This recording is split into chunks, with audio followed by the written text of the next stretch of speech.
Nigeria is on the edge, and the streets are boiling with anger. What happens when a government ignores its people? The country's biggest cities are seeing a massive wave of protests. Lagos, Abuja, Kano, no place is spared. The cause? A fuel subsidy cut that has sent prices through the roof.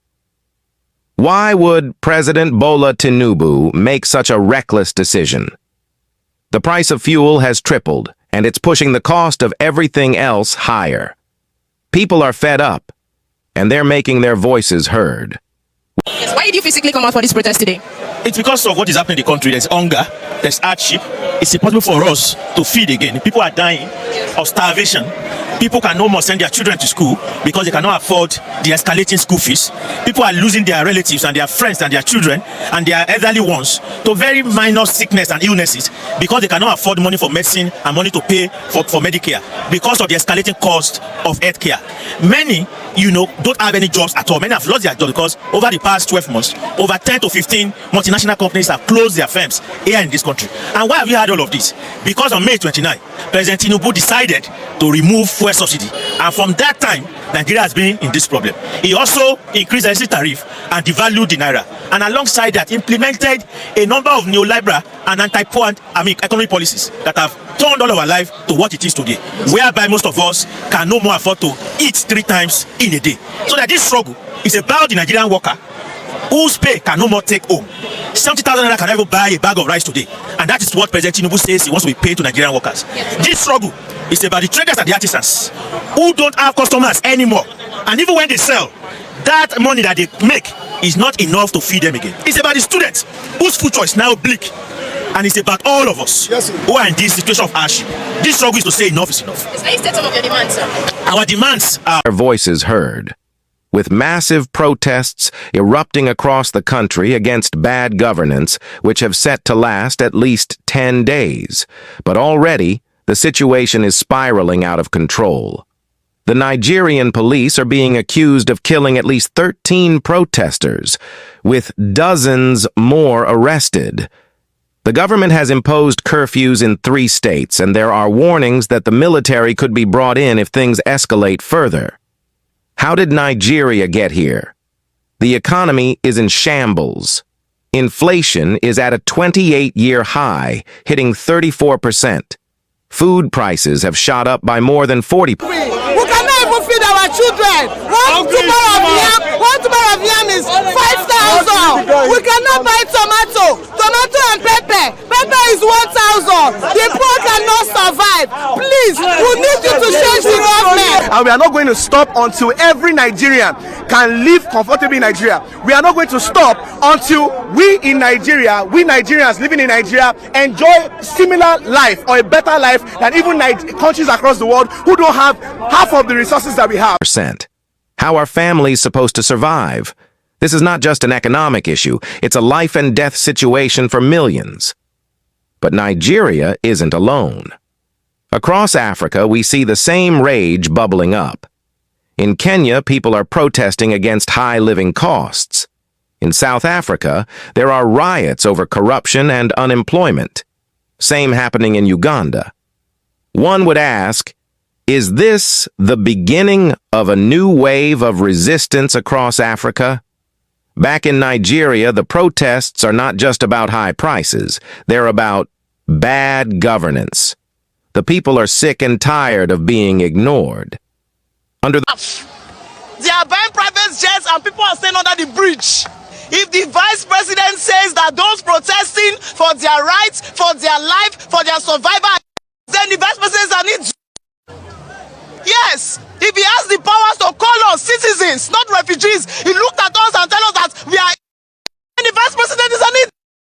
Because they are building presidential villa for you. We don't have places to stay. Have you seen the amount for house rents? You cannot pay house rents in Lagos.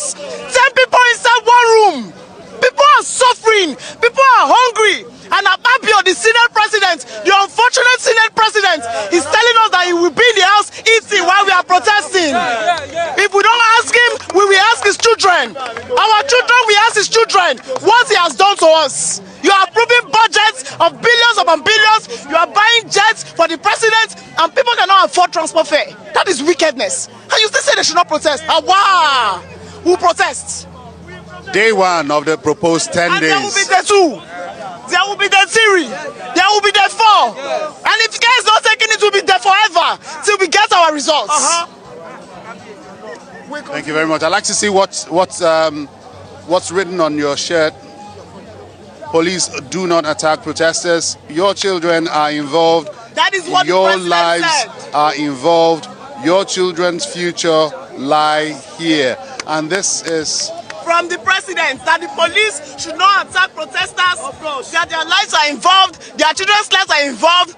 To be sincere, the president has been lenient in trying to converse with us, and he's been trying to give directive. We don't know what he's doing behind though, but the one when we they see and say is say they don't attack us. So we are wearing it as a reminder to the police. As you can see, they are even looking more hungry than us. They don't know put vest on our face. Are you not apprehensive that there could be a reoccurrence of the NSAS protest, talking about the way it ended, given the presence of the military men here and the other security personnel here? That they will shoot at us? Share their life, will they live like this? We don't die, we die alive. They will shoot at us. We get people that died at the Lekki toll gate. Are we better than them? We are not better than them. I'm not scared. Yes, I'm not scared. We are not even alive. We are not alive with the live. I know kerosene there inside my bag. If they shoot tear gas, I get kerosene. If they shoot going, don't let me escape. I don't already tell my mama where they go, and I don't tell them bye bye. Thank you very much. Bad governance. The people are sick and tired of being ignored. Under the banner of Nation End Bad Governance, they are demanding change. But will their voices be heard, or will they be crushed?